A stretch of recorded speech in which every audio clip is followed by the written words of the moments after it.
Mis queridos amigos, hoy quiero hablarles sobre todo de las virtudes teologales que todo buen cristiano debe saber y si mejor entender. Las virtudes teologales son tres: la fe, la esperanza y la caridad. Estas tres virtudes son básicas para nuestra vida cristiana, porque sin ellas pues peligra nuestra salvación. Estas virtudes tenemos que cultivarlas, porque ellas son las que nos dan la fuerza para vivir nuestra vida cristiana. Virtud quiere decir fuerza, valor, resistencia, para mantenernos siempre limpios del cuerpo y del alma. Estas son las virtudes tan necesarias siempre, pero especialmente en estos tiempos y especialmente en la juventud, porque estas virtudes son las que hacen falta, porque cuántos jóvenes y cuántas señoritas de 12 años han salido embarazadas por no conocer y no apreciar la virtud de la pureza. No valoran su cuerpo y entonces pues lo desperdician en cualquier forma. Por esto pues los padres deben de infundir en sus hijos la virtud de la fe. Las virtudes son tan necesarias que hasta los malos las admiran. Por ejemplo, ¿cuántos se admiran cómo los sacerdotes y las religiosas pueden guardar la pureza toda la vida por amor a Cristo? Pues también nosotros estamos llamados a guardar la pureza, sobre todo en nuestra juventud. Pero si no tenemos la virtud de la pureza, no podemos dominarnos y nos dominan las pasiones. La verdadera riqueza en este mundo es tener las virtudes necesarias. La riqueza no es tener dinero, oro o plata, o tener cosas materiales. La verdadera riqueza que vale es las virtudes, y sobre todo estas, que son las principales, que todos debemos cultivar, desarrollar y conservarlas. Ahora quiero dirigirme a los padres de familia para que enseñen a sus hijos estas grandes virtudes. Por ejemplo, la virtud de la pureza. Yo he visto y he oído a muchas personas, sobre todo mamás, que cuando van a dejar a su hijo al colegio, tal vez niñito de 2 años, y de una vez le dicen: mira, esta es tu novia. Ahí le están infundiendo un pensamiento que es ajeno a él, y sin embargo se le penetra y lo acepta. Y por eso es pues el desorden que existe hoy en el mundo. Ese es un pensamiento que ellos decidirán cuando tengan 18 o 20 años. Los niñitos hay que enseñarles la pureza, el amor a Dios, eso sí. Un consejo a los novios. También los novios deben fijarse qué virtudes tiene su novio o su novia. Ahora es el tiempo de conocerse, porque después nos vamos a lamentar de que no nos fijamos Y por eso viene la palabra de novio, que se divide en novio. No se fijó o no creyó, porque tenemos eso también, que aunque nos digan el defecto que nuestra novia tiene, no lo creemos. Entonces, y después nos lamentamos.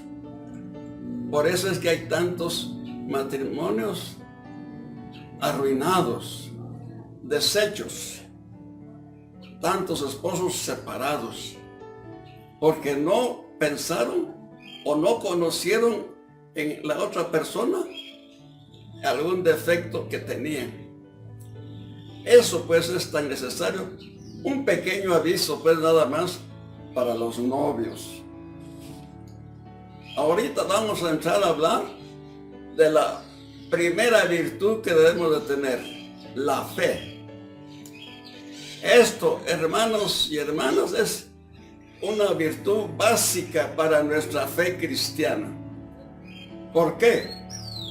Porque sin fe nadie se puede salvar. Lo dice San Marcos 16:16. La fe pues es tan necesaria que cuando nos bautizan, el padre pregunta, ¿qué piden para su niño? Dice, el bautismo. ¿Y qué les da el bautismo?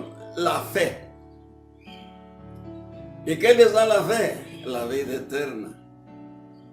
Esto quiere decir que si no tenemos fe, no alcanzamos lo que deseamos. No vale el bautismo sin fe. Tenemos que tener fe para bautizarnos. Pero como bautizamos a los niños que no saben, entonces, ¿en qué se basa la iglesia para bautizar a un niño que no sabe, que no entiende? En la fe de los papás y de los padrinos. Esa es la base con que la Iglesia Católica bautiza a los niños. Porque a los niños todos nacen en pecado mortal. Nacen, en una palabra, muertos. Nacimos todos muertos para la gracia de Dios, sin vida sobrenatural. Con el bautismo se nos revive y se nos da la vida. Pero, ¿cómo se nos da la vida? Si tenemos fe. Sin fe, no bautiza la iglesia a ninguno. Si usted no cree en el bautismo que salva, no le bautizan a su niño. Entonces, la necesidad de esta virtud. ¿Y por qué la fe es tan básica en la vida cristiana católica? Porque nuestra religión tiene muchos misterios y muy profundos.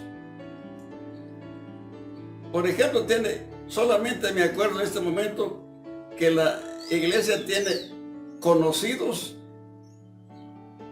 20 o 30 misterios que conocemos, pero que muchos no los entendemos. Y del primero de los misterios es la Santísima Trinidad. Es un misterio tan grande que nadie lo ha podido explicar. Lo medio entendemos algo, eso sí, pero explicarlo totalmente no se puede. Otro misterio también, en el cual se estrellan muchas personas. El misterio de la Sagrada Eucaristía. ¿Cómo es eso? Que esté Jesucristo vivo en la hostia consagrada. No es posible, dicen muchos. Y así dijeron los apóstoles también, o mejor dicho, los discípulos. Y dice que dijeron, esta doctrina es muy dura. Mejor vayámonos. se quedaron los apóstoles, se quedaron. Y todavía Jesús, a mí me extraña esto, cómo Jesús, en vez de felicitarlos porque se quedaron, les pregunta, ¿y ustedes por qué no se van? ¿Se quieren ir? Váyanse. Pero gracias a Dios, el apóstol San Pedro le contestó estas palabras bellísimas. Señor, ¿a quién vamos a ir? Si solo tú tienes palabras de vida eterna. Esas palabras, hermanos, tenemos que nosotros decir y repetir ahora. Solo tú tienes palabras de vida eterna. Y más adelante le dice Jesús, estas palabras son de espíritu y vida. Son espirituales, pero tienen vida. Así como le dijo a la samaritana, que le preguntaba, Señor, ¿en dónde vamos a adorar a Dios? Los judíos dicen que en Jerusalén, y nosotros decimos que aquí. ¿En qué quedamos? Jesús le contesta, mujer, viene el tiempo en que tenemos que adorar a Dios en espíritu y en verdad. Pues hermanos, en la Eucaristía está plasmada esas palabras. Nosotros creemos que Jesucristo está presente en la Sagrada Eucaristía, porque es espíritu y es verdad. Entonces, ahora nosotros pues no necesitamos pruebas para saber que Cristo está en la Eucaristía. ¿En qué nos basamos? Si nos preguntan, ¿por qué creen ustedes que Jesucristo está vivo en la hostia consagrada? Respondemos, o debemos responder nosotros, hermanos católicos. Yo creo que Jesús está vivo en la hostia consagrada porque Él lo dijo. ¿Y dónde lo dijo? Lucas 22, 19. Dijo Jesús, tomen y coman todos de Él. Esto es mi cuerpo. Y después toma el vino y dice, tomen y beban todos de él, esta es mi sangre. No necesitamos más pruebas, hermanos, para creer en esta verdad. Por eso, hermanos, es tan necesario la instrucción religiosa, porque si no, vamos a comulgar y no les damos el valor a la Sagrada Eucaristía.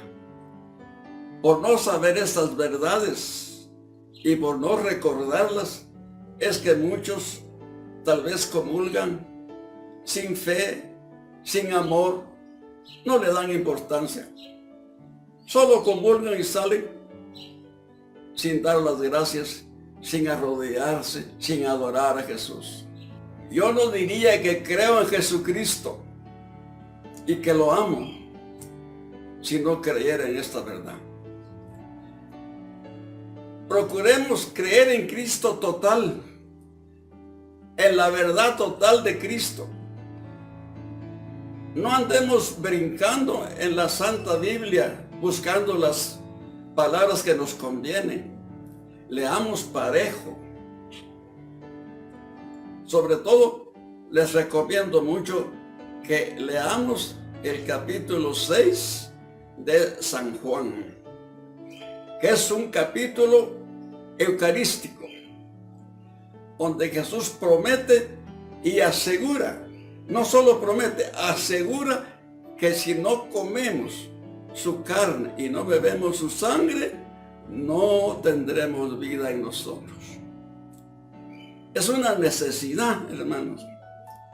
No dijo Jesús, ay si pueden, ay si quieren, reciban el cuerpo de Cristo. No. Es una condición indispensable.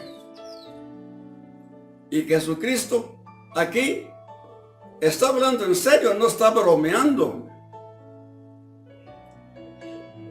El que no coma mi carne y bebe mi sangre, no tiene vida. Y dice ahora en positivo, el que come mi carne y bebe mi sangre, vive en mí y yo en él. Qué belleza de promesas de Jesús. ¿Cómo no vamos a creer eso?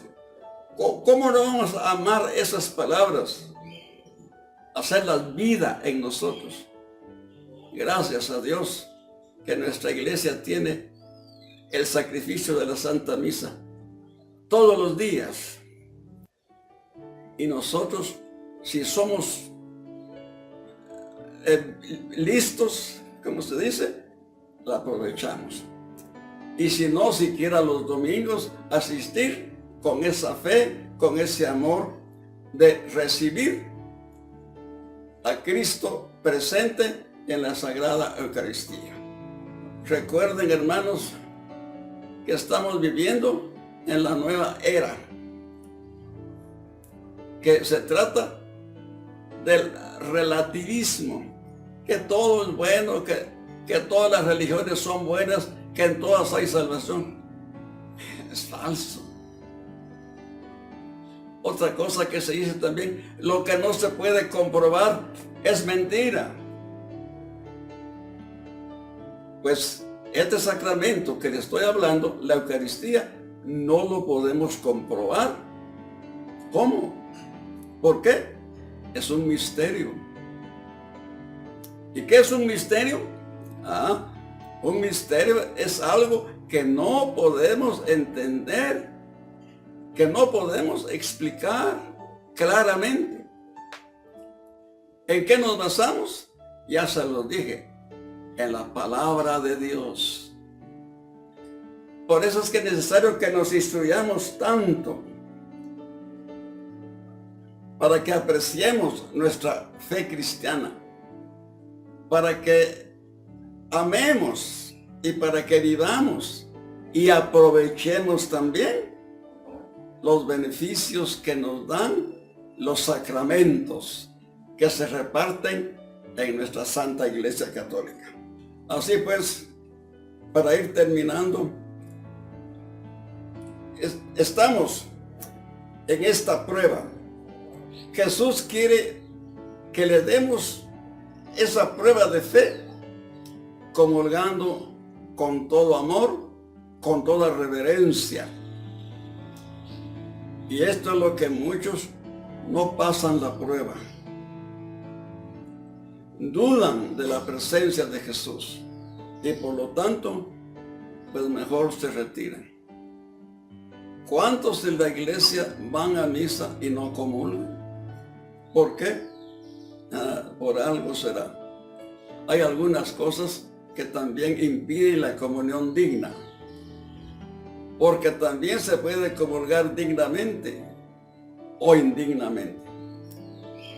La comunión puede aprovechar o no aprovechar si no estamos preparados. Entonces, pues, mis estimados amigos y amigas, tratemos de instruirnos más y más, para que así podamos resistir a los ataques de la nueva era. Porque lo que se quiere es establecer y generalizar en todo el mundo el ateísmo. Esa es la idea de borrar lo que se refiere a la fe. Entonces nosotros tenemos que prepararnos para poder pasar esta era sin perder nuestra fe. Les agradezco mucho su atención, que el Señor me los bendiga y si Dios me da licencia, hasta un próximo programa. Muchas gracias. En el nombre del Padre, y del Hijo, y del Espíritu Santo. Amén.